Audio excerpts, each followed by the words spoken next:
نبی پاک صلی اللہ تعالیٰ علیہ وسلم نے ہمیں ایک مکمل دستور حیات عطا فرمایا ہے، اور حضور صلی اللہ تعالیٰ علیہ وسلم نے ہمیں پچھلی ساری قوموں سے جداگانہ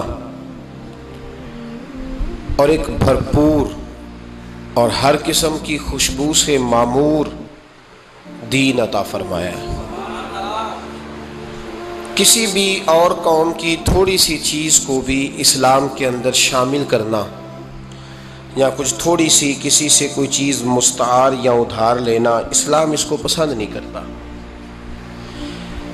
نبی پاک صلی اللہ تعالیٰ علیہ وآلہ وسلم نے فرمایا، اہل یہود بغیر ٹوپی کے دستار باندھتے،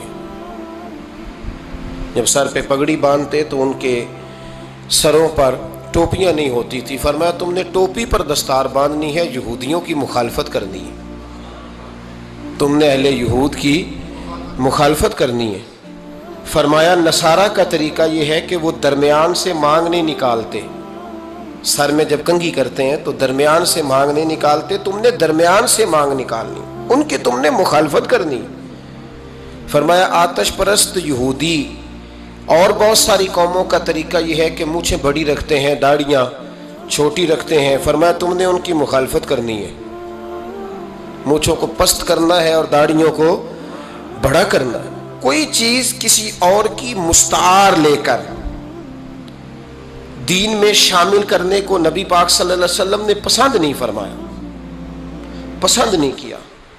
فرمایا یہ کام تم نے نہیں کرنا، تمہاری علیحدہ ایک شناخت ہے، تم مسلمان ہو، تمہارا اٹھنا بیٹھنا کھانا پینا چلنا سونا جاگنا حتیٰ کہ تمہارا نماز جنازہ بھی دوسروں سے منفرد ہے۔ تم لوگوں نے کسی اور قوم کی کسی تھوڑی سی بھی چیز کو اپنے معاملات میں شامل نہیں کرنا۔ اس کو کہتے ہیں دو قومی نظریہ، یہ نظریہ ہے، اسی کی بنیاد پر پاکستان بنا تھا کہ ہندو ایک الگ قوم ہے، مسلمان ایک الگ قوم ہے، ان کا اٹھنا بیٹھنا کھانا پینا ہم سے بالکل علیحدہ ہے اور ہمارا ان سے بالکل علیحدہ ہے، طرز زندگی طرز معاشرت معیشت کہیں ملتی نہیں ہندوؤں سے مسلمانوں۔ لہٰذا ہمیں ایک ایسا وطن چاہیے، ہمیں ایک ایسا وطن چاہیے جس وطن کے اندر مسلمان اپنے طریقے کے مطابق اٹھیں بھی بیٹھیں بھی چلیں بھی سوئیں بھی۔ نماز پڑھنے کے لیے وطن نہیں بنایا گیا کہ ہم نے اذانیں دینی ہیں، نمازیں پڑھنی ہیں، جماعتیں کرانی ہیں۔ یہ کام ہندوستان میں آج بھی ہوتا ہے، وہاں مسجدوں میں اذان بھی ہوتی ہے، جماعت بھی ہوتی ہے، تلاوت بھی ہوتی ہے، مدارس بھی ہیں، مساجد بھی ہیں، عربی ادب بھی ہے، سارا کچھ ہے۔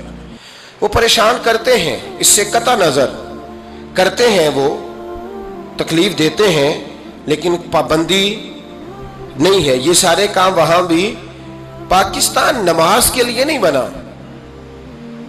پاکستان تلاوت کے لیے فقط نہیں بنا، پاکستان نبی پاک کے نظام کے لیے بنا ہے کہ کچہری میں حضور کا دین نافذ کیا جائے گا، اسمبلی میں نبی پاک کا دین نافذ کیا جائے گا۔ حضرت عمر فاروق رضی اللہ تعالیٰ عنہ کے طریقوں کے مطابق حکمران اس ملک کو چلائیں گے، اس لیے پاکستان بنایا گیا تھا۔ اب تو کوئی یہ نعرہ نہیں نہ لگاتا، کوئی جماعت بھی یہ نعرہ نہیں لگاتی جتنی سیاسی جماعتیں ہیں۔ حالانکہ پاکستان کا نعرہ آج بھی ہر آدمی کو پتہ ہے کہ پاکستان کا مطلب کیا، لا الہ الا اللہ محمد رسول اللہ صلی اللہ تعالی علیہ۔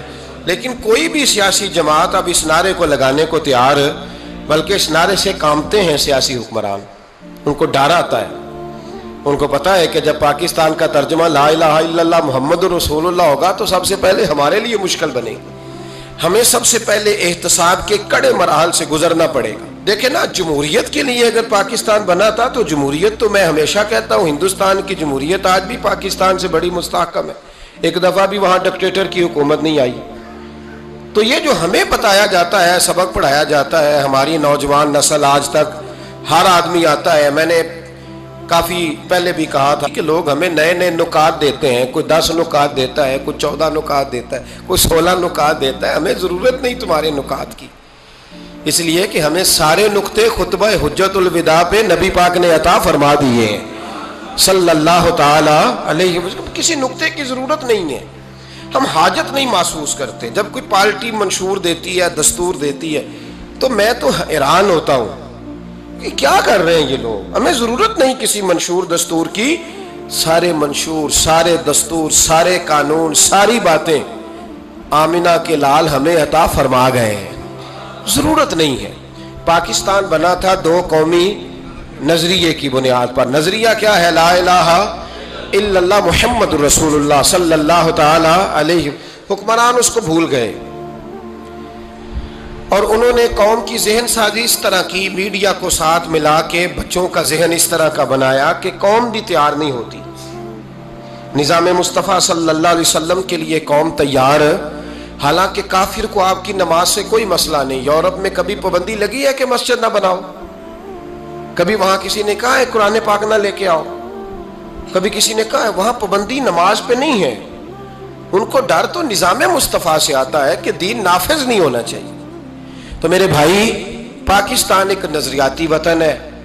جتنا دوڑ سکتے ہیں میں اور آپ دوڑ لیں، جتنا دوڑ سکتے ہیں. جہاں تک یہ قوم بھاگ سکتی ہے بھاگ لے. یہ اس چہرے کو اپنا لے یا اس چہرے کو اپنا لے یا اس کو آزما کے دیکھ لے. چونکہ اس وطن کی بنیاد کلمہ ہے تو یہاں سکون بھی اسی وقت آئے گا جب حکومت بھی کلمے والے رسول کی آئے گی صلی اللہ تعالی علیہ وسلم، صلی اللہ تعالی. اور اسلام ہر جگہ یہ بتاتا ہے کہ ملک کس کے ہیں؟ اللہ کے. تو نظام کس کا ہونا چاہیے؟ اللہ کا، اللہ کے دین کا. دنیا کی سب سے بڑی ہجرت ہوئی تھی جب پاکستان بنا تھا. دنیا کی سب سے بڑی ہجرت. 10,000 عورتوں کی عزتیں لوٹی گئیں جب یہ وطن بنا. لاکھوں لوگوں نے جانوں کی قربانیاں دیں. ابھی 15-20 سال پہلے ہندوستان کا پنجاب کا جو علاقہ ہے اس کو کھولا گیا تو ایک کنویں سے ابھی بھی ہڈیاں ملی ہیں جو سکھوں نے کاٹ کر مسلمان کنواں ہی پورا بھر دیا تھا. اس تکلیف کے ساتھ وطن بنا. کس لیے؟ جمہوریت کے لیے، حکمرانوں کے للے تللے کے لیے، ان کی بڑی کاروں جیپوں اور مرسڈیز کے لیے. اس لیے کہ یہاں روز نیا بل آئے گا، آج گورنر راج ہے تو آج فلاں ہے تو آج فلاں ہے. یہ ساری حکومتیں اگر وہی قانون جو انگریز کا بنا ہوا ہے اور وہی ساری دفعات جو آپ کے ہاں نافذ ہے وہی ہندوستان میں نافذ ہے تو بتایا جائے پھر وطن کیوں بنایا گیا تھا؟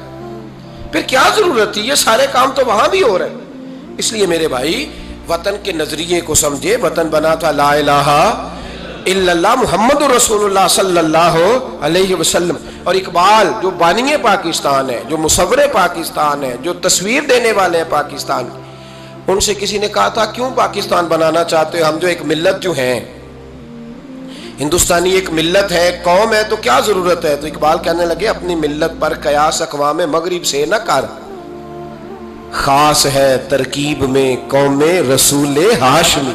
نبی پاک کی قوم اپنی ترکیب کے لحاظ سے ہر قوم نے خاص ہے. دین کا نفاذ چاہیے، دین نافذ ہونا چاہیے. نبی پاک ایک اسٹیٹ کے سربراہ بنے تھے. مدینہ منورہ میں حضور نے نظام بنایا. آج میں ایک نئی بات آپ سے کرنا چاہ رہا ہوں. رونا روتے زمانے بیت گئے، اب آگے کی طرف دیکھنا ہے. جو قومیں ماضی کی لکیر پیٹتی رہتی ہیں وہ مایوس ہو جاتی ہیں، ان کے جذبے ٹوٹ جاتے ہیں.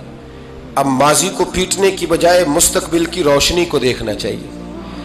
ہمیں نبی پاک صلی اللہ علیہ وسلم نے کسی وطن کی تعمیر کے لیے جو جذبات دیے ہیں ان جذبات پر ہمیں غور کرنا چاہیے. حکمران تو جو کر رہے ہیں وہ تو کر ہی رہے ہیں اور جو وہ کریں گے وہ بھی سب کو نظر آ رہا ہے اور ہمیں سمجھ لگ رہی ہے کہ آئندہ بھی کیا ہونے جا رہا ہے، ہم نے کیا کرنا ہے. ایک جملہ میں کہنے لگا ہوں، اگر کسی کو تکلیف ہو تو مجھے خوشی ہوگی. ایک جملہ میں کہنے لگا ہوں، اگر کسی کو پریشانی ہوگی تو مجھے بڑا ہی اچھا لگے گا. کسی بڑے آدمی کو پریشانی ہوگی تو مجھے خوشی ہوگی. وہ جملہ کیا ہے وہ سن لیں. یہ ملک حکمرانوں کا نہیں ہے، یہ ملک عوام کا ہے. اس لیے کہ حکمرانوں کے بچے تو یورپ میں رہتے ہیں، ان کی تو ٹکٹیں بک ہوتی ہیں. جب تک یہ اسمبلی میں ہوتے ہیں یہاں ہوتے ہیں، اور جب حکومتیں ختم ہوتی ہیں تو یہ یہاں موجود. ان سب کے تو باہر کاروبار ہیں، رہائشیں ہیں، اولادیں ہیں. تو یہ وطن کس کا ہے؟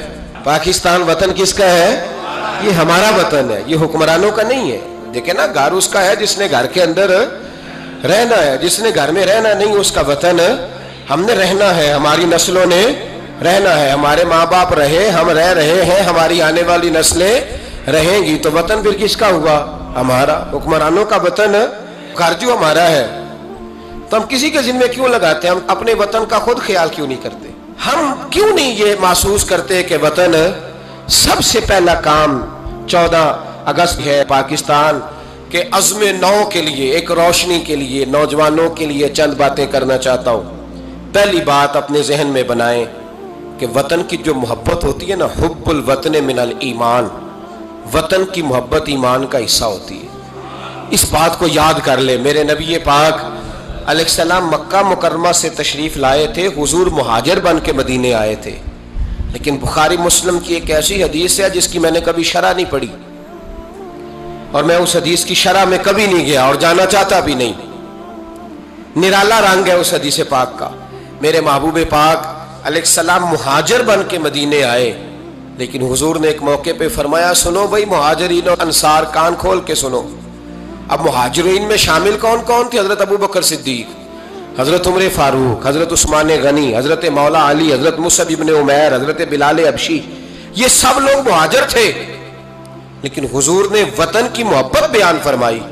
میرے محبوب نے فرمایا، یاد رکھنا اگر کبھی لوگوں میں اختلاف رائے ہوا اور لوگوں کی دو لائنیں بن گئیں، ایک قطار ادھر جا رہی ہے لوگوں کی اور ایک قطار ادھر جا رہی ہے، تو فرمایا اگر تم مجھے دیکھو گے نا میں کس قطار میں ہوں، تو میں تمہیں اس قطار میں ملوں گا جس قطار میں میرے مدینے والے جا رہے ہوں گے. میں کہہ رہا ہوں بلا تبصرہ، بغیر تشریح کے اس روایت کو دیکھیے گا. حضور نے اپنے وطن سے پیار کیا اور اپنے وطن کے لوگوں سے محبت فرمائی. حضرت ابو ہریرہ فرماتے ہیں جب ہم سفر سے واپس آتے تھے نا، سفر سے واپس لوٹتے تھے اور مدینہ منورہ کی عمارتیں نظر آتی تھی، مکانات نظر آتے تھے، تو ہم حضور کا جذبہ دیکھتے. میرے محبوب پاک گھوڑے کو تیز کر دیتے، سواری کو دوڑاتے. یا رسول اللہ کیا ہوا؟ فرمایا جلدی کرو، میرا شہر آ گیا ہے، میرا علاقہ آ گیا ہے. حضور نے اپنے وطن سے پیار کیا، اگرچہ اس وطن کی انفرادیت اپنی جگہ پہ ہے، اس کی عظمت اپنی جگہ. ایک پہلو ان حدیثوں سے یہ بھی ملتا ہے کہ جس جگہ ہم رہتے ہیں ہمیں اس وطن سے پیار ہونا چاہیے، ہمیں پاکستانی ہونے پر فخر ہونا چاہیے. مدینے کے بعد، مکے کے بعد اگر ہمیں کسی وطن سے پیار کرنا چاہیے تو پاکستان سے کرنا چاہیے. اس کی گلیوں سے، اس کے کھیتوں سے، اس کے کھلیانوں سے، اس کے گاؤں سے، اس کے شہروں سے ہمیں پیار کرنا چاہیے، ہمیں محبت کرنی چاہیے. ہمارا معاملہ کیا ہے؟ ہم صرف اپنے گھر سے پیار کرتے ہیں، اس لیے 1.25 کروڑ روپیہ بنگلے پہ لگ جاتا ہے، 10,000 روپیہ لوگ اپنی گلی پہ نہیں لگاتے. وہ گلی کس کی ہے؟ اس پہ کیوں نہیں پیسے خرچ ہوئے؟ کہتا ہے وہ ٹیکس دیتا ہوں تو ٹیکس والے خرچ کریں گے. او خدا کے بندے، وطن تیرا ہے تو گلی بھی تیری ہے، اس کی تعمیر کی ذمہ داری بھی تیری ہے. تو چھوڑ، اگر وہ اتنے ہی اچھے ہوتے تو اب تک سنور نہ گیا ہوتا. تو اپنی گلی کا خیال کر، تو اپنے علاقے کا خیال کر، تو اپنی بستی کا خیال کر، تو توجہ دے، تو اس کی تعمیر میں کردار ادا کر. الیکشن آیا تو لوگوں نے کوڑے کی تصویریں کھینچ کھانچ کے سوشل میڈیا پہ ڈالی. فلاں ایم صاحب نے بھی اپنے علاقے سے کوڑا نہیں اٹھوایا، فلاں نے بھی کوڑا نہیں اٹھوایا، فلاں نے بھی کوڑا نہیں اٹھوایا. کوڑا جب بارش ہوتی ہے تو تعفن پھیلتا ہے. مجھے کچھ سانس میں تکلیف ہوئی تو ڈاکٹر صاحب سے جب میں نے مشورہ کیا تو وہ مجھے کہنے لگے کوئی تعفن والی جگہ نہیں ہونی چاہیے، اس سے آپ بچیں، درختوں کے پاس رہیں، پتوں کے پاس رہیں جہاں سے آکسیجن تازگی ملے. اور یہ ضرورت صرف مریض کی نہیں ہے، یہ ہر اس شخص کی ضرورت ہے جس کی سانسیں چل رہی ہیں، اس کو اس کی حاجت ہے. کوڑے پر جب بارش پڑتی ہے تو تعفن پھیلتا ہے، ایسی سخت بدبو آتی ہے جس سے امراض پیدا ہوتے ہیں. حکمران نے کوڑا نہیں اٹھایا، بلدیہ کے لوگوں نے ذمہ داری محسوس نہیں کی، ایم این اے صاحب کے حلقے میں ڈھیر لگے ہوئے کوڑے کے. لیکن ایک سوال ہے، پوچھنے کی اجازت ہونی چاہیے. وہ سوال یہ ہے کہ کوڑا اٹھانے والے نے تو نہیں اٹھایا، پر بتائیے کوڑا پھینکا کس نے تھا؟ جو آدمی سودا خریدنے کے لیے 4 گلیاں آگے جا سکتا ہے وہ کوڑا پھینکنے کے لیے بھی تو جا ہی سکتا ہے نا. اس کو پتا ہے نا کوڑا پھینکنے کی جگہ. پھینکا کس نے کوڑا؟ اچھا ایک بات اور ذرا آپ کی توجہ کے لیے، سوشل لوگ ہیں ہم معاشرے کا حصہ ہیں، ہمیں معاشرے میں لوگوں کی ضروریات درپیش رہتی ہیں۔ سوشل لائف میں اگر آپ تھوڑا سا آگے بڑھے نا، آپ کے گھر میں جو بیٹی کا رشتہ دیکھنے آتا ہے نا، وہ جن چیزوں پر کمنٹس کرتا ہے نا، ان میں ایک چیز یہ بھی ہوتی ہے، وہ لوگ کہتے ہیں بھائی آپ کا گھر بھی اچھا ہے، آپ لوگ بھی اچھے ہیں، لیکن جس علاقے میں آپ رہ رہے ہیں نا، وہ علاقہ صاف ستھرا نہیں ہے، وہ علاقہ اچھا نہیں ہے، وہ اس چوک میں بھی کوڑا پڑا ہے، پچھلے چوک میں بھی کوڑا پڑا ہے۔ تو یہ جو گلیوں میں کوڑا پڑا ہوتا ہے نا، یہ اس مقامی لوگوں کی تہذیب کی عکاسی کرتا ہے۔ آپ اس پہلو پر یہ میں اپیل کر رہا ہوں، میں گزارش کر رہا ہوں، میرے بزرگ میرے دوست ناراض نہ ہو، میری بات پر توجہ دیں۔ اب سنیں میرے نبی پاک صلی اللہ علیہ وسلم نے ہمیں تربیت کیا دی۔ حضور علیہ السلام فرماتے ہیں، امام رازی نے تفسیر کبیر میں حدیث لکھی ہے، محبوب فرماتے ہیں قیامت کے دن اللہ تبارک و تعالی ایک گناہگار کے بارے میں جنت کا فیصلہ فرما دے گا۔ وہ گناہگار بڑا تھا، بڑا مجرم تھا، بڑا، بندے کو پتا ہوتا ہے نا اپنا کہ وہ کتنا گناہ، وہ گناہگار نہ رب کے کرم پر رو پڑے گا، اپنے رب کی عطا پر شرمندہ ہو کے روئے گا اور ہاتھ باندھ کے عرض کرے گا مولا میں تو جانتا ہوں میں کیا ہوں، ایسی کون سی میری نیکی تھی کہ تو نے مجھے بخش دیا۔ وہ خود شرمندہ ہو کے تڑپ کے بولتا ہے، تڑپ کے، میری اجرت میری محنت سے زیادہ کیوں ہے، میرے محسن تیرے احسان سے ڈر لگتا ہے۔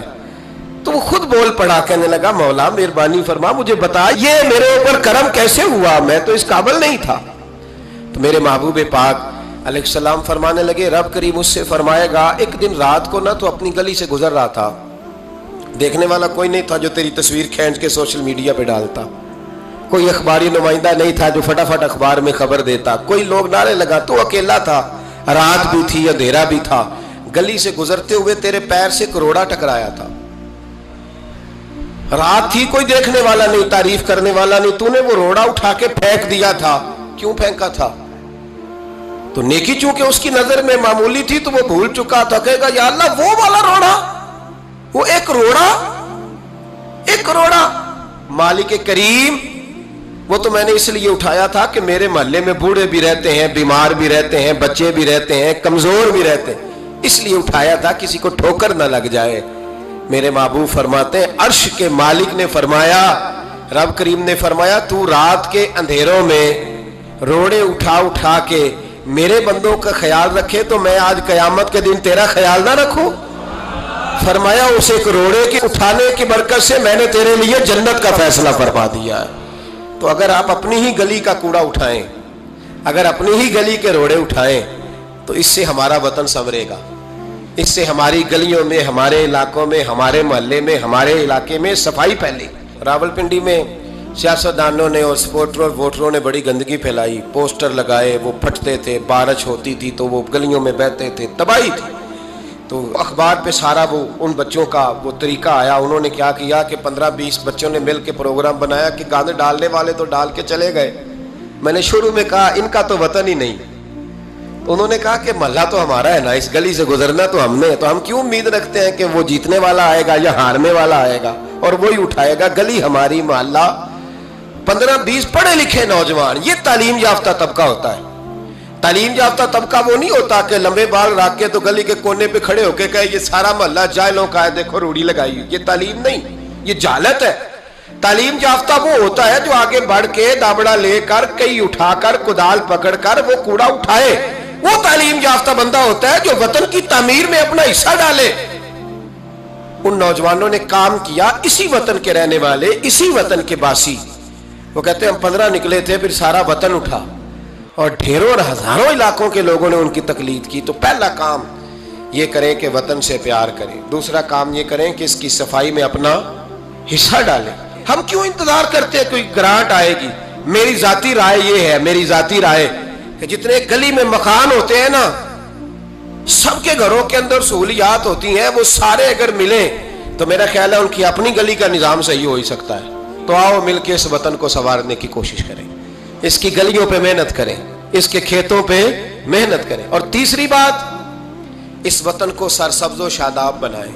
کیا انداز ہے میرے محبوب کے سمجھانے کا، یہ بخاری کی حدیث ہے۔ میرے محبوب فرمانے لگے جس نے کوئی ایک درخت لگایا، جس نے کوئی ایک درخت لگایا یا پودا لگایا یا کوئی ایسی چیز لگائی، فرمایا اس سے کوئی انسان نفع اٹھائے یا اس سے کوئی جانور نفع اٹھائے، فرمایا جب تک لوگ نفع اٹھاتے رہیں گے رب لگانے والے کے نامہ اعمال میں نیکیاں درج فرماتا رہے گا۔ تو ہم کیوں درختوں کو کاٹتے ہیں؟ ہمیں چاہیے نا اس کو سرسبز و شاداب کرنے میں اپنا کردار ادا کریں تاکہ ہمارے وطن میں خوبصورتی پھیلے۔ ایک مرض بڑی تیزی سے پھیل رہا ہے، ہیپاٹائٹس سی کا مرض ملک میں بڑی تیزی سے پھیل رہا ہے، بڑی تیزی سے۔ جگر کام کرنا چھوڑ جاتا ہے، معدے کی بیماریاں بڑھتی ہیں، پیٹ کے درجنوں امراض ہیں، پیٹ میں پانی پڑ جاتا ہے۔ ہمارے ایک ملک میں تو ڈائلسس کا نظام بڑا مردہ ہے، اللہ خیر کرے، محکمہ صحت پر اتنا بوجھ ہے لوگوں کا، لیکن لوگ ڈیوٹی نہیں کرتے، کام ہی نہیں کرتے، غصہ ہی بڑا آتا ہے ڈاکٹر حضرات کو، اللہ ماشاءاللہ مریض تکلیف سے کرا رہا ہے لیکن وہ کہہ رہے ہیں اب ٹھیک ہے، سرکاری نوکری اسی طرح کی ہوتی ہے، موج کرنی چاہیے، خیر صلاح۔ بڑی تیزی سے مرض پھیل رہا ہے اور لوگ کمزور ہو رہے ہیں، بڑی مجبوری ہے، لوگ رو رہے ہیں، تڑپ رہے ہیں، اور یہ دکھ وہی سمجھ سکتا ہے جس کا گھر میں کوئی بیمار ہوتا ہے۔ آؤ نا اس وطن کے لیے کچھ کریں، کوئی ہمت کرے، کوئی جدوجہد کرے، کوئی کوشش کرے، آؤ کچھ کرے اس کے لیے۔ کیا کرے؟ اس ہیپاٹائٹس سی کی بیماری سے لڑنے کا سب سے پہلا حل ڈاکٹر یہ بتاتے ہیں کہ پانی اگر لوگ صاف پینے لگ جائیں، اگر پانی صاف ملنے لگ جائے تو ان بیماریوں میں 90% کنٹرول ہو سکتا ہے۔ یار صرف صاف پانی، لیبارٹری کے ٹیسٹ کے مطابق جو بڑا مہنگا بور بھی ہے وہ بھی لاکھ روپے سے نیچے ہے۔ ایک گلی میں اگر ایک بور ہو جائے ایسا جس کا پانی زبردست ہو تو کتنے لوگ ہیں جو بچیں گے؟ کتنے لوگ ہیں جو اس آزمائش سے بچیں گے؟ میں نے مسجد میں وہ بور کرایا ہے، ٹوٹی باہر نکالی، میں ایک دن رات کو 1:30 بجے آیا تو باہر ٹوٹی سے 2-3 لوگ پانی بھر رہے تھے، 2-3 لوگ، تو 1:30-2 بجے رات کے، تو میں نیچے اترا تو میں نے کہا خیریت ہے؟ اچانک میری طبیعت میں یہ خیال آیا کہ کوئی مجبوری ہو گئی ہوگی اس وقت، کوئی مریض نہ ہو۔ کہنے لگے پانی پینا تھا، گھر میں پانی ختم ہو گیا تھا تو میں بھی دیر سے آیا ہوں، کہیں گیا ہوا تھا، ابھی پہنچا ہوں۔ تو گھر والوں نے بتایا تو میں نے کہا ٹھہر جاؤ، گھر والا پانی نہیں پینا، میں آپ کو وہ پانی لا کے دیتا ہوں جو لیبارٹری سے ٹیسٹ شدہ ہے، اور 3-4 دفعہ میں نے اس کو بھیج کے ٹیسٹ کرایا۔ اب سنو اس کی بیس کیا ہے، اس کی بیس کیا ہے؟ ہم تو سمجھتے ہیں نا کل شریف پہ صرف چنے رکھنے چاہیے، ہم سمجھتے ہیں کل شریف پہ پھل آنا چاہیے اور بریانی پکنی چاہیے۔ ترمذی کی حدیث ہے، حضرت سعد رضی اللہ تعالیٰ عنہ کی اماں انتقال کر گئی، آنکھیں عرض کرنے کہ یا رسول اللہ اماں فوت ہو گئی ہے، کچھ کرنا چاہتا ہوں۔ تو میرے محبوب نے فرمایا مدینے میں میٹھے پانی کے کنویں کوئی نہیں، قلت ہے، تو ایک کنواں کھدوا دے، لوگ پانی پیتے رہیں گے، رب کریم تیری اماں کو قبر میں راحت عطا کرتا رہے گا۔ حضرت سعد نے کنواں کھدوایا، قربان جاؤں محبوب کی عظمت پہ۔ میرے رسول پاک نے آج ہمیں صاف پانی پینا مہیا کرنے کے لیے کل 1450 سال پہلے نصیحت کر دی، فرمایا یہ کنواں سعد نے اپنی ماں کے لیے کھدوایا ہے، اس کا نام ہے سعد کی ماں کا کنواں، بیر ام سعد حضور نے اس کا نام رکھا۔ کتنا کو خرچ آئے گا اگر گلی والے سارے مل کے ایک صاف پانی کا بندوبست کریں، اپنے دوستوں کو، گلی والوں کو، محلے والوں کو اس وطن کی تعمیر میں اپنا کردار ادا کریں۔ اب کیوں توقع رکھتے ہیں صاحب کے چیئرمین صاحب ہی آگے کریں گے؟ وہ تو ملے نہیں کبھی، جن کی ڈیوٹی تھی گلی گلی گھومنے کی وہ تو کبھی آئے نہیں۔ یہ آپ کے چیئرمین، آپ کے ایم این اے، آپ کے ایم پی اے، یہ اتنی بلندی عظمت کردار نہیں رکھتے کہ یہ آئیں گے، ان کے پاس کہاں وقت ہے گلیوں میں گھومنے کا؟ اصل لوگ تو وہ تھے کہ 24 لاکھ مربع میل کے حکمران جناب عمر فاروق، لیکن چہرے پہ کپڑا ڈال کے ساری رات مدینے کی گلیوں میں گھومتے تھے، ہر دروازے کا خیال رکھتے تھے، پر کیا کریں، کس کو سمجھائیں؟ لوگ اپنی مرضی کرتے ہیں۔ آج میں عزم نو کی بات کر رہا ہوں، میں پاکستان کی تعمیر کی بات کر رہا ہوں۔ پہلی بات یہ کہ اس سے پیار کریں، دوسری بات یہ اس کی صفائی کریں، تیسری بات یہ یہاں درخت لگائیں، شجرکاری کریں، اس کو سرسبز کریں، چوتھی بات یہ کہ دیکھیں ہم کتنا کردار ادا کر سکتے ہیں، کسی کو کم از کم صاف پانی مہیا کر دیں۔ دیکھیں نا میرے نبی پاک علیہ الصلوۃ والسلام نے اعلان فرمایا، ایک یہودی کا قبضہ تھا میٹھے پانی کے کنویں پر، تو رسول پاک علیہ الصلوۃ والسلام نے فرمایا یہودی کا قبضہ ہے، مسلمانوں کو پینے کے لیے پانی نہیں دیتا۔ کیا خوبصورت اعلان ہے، پانی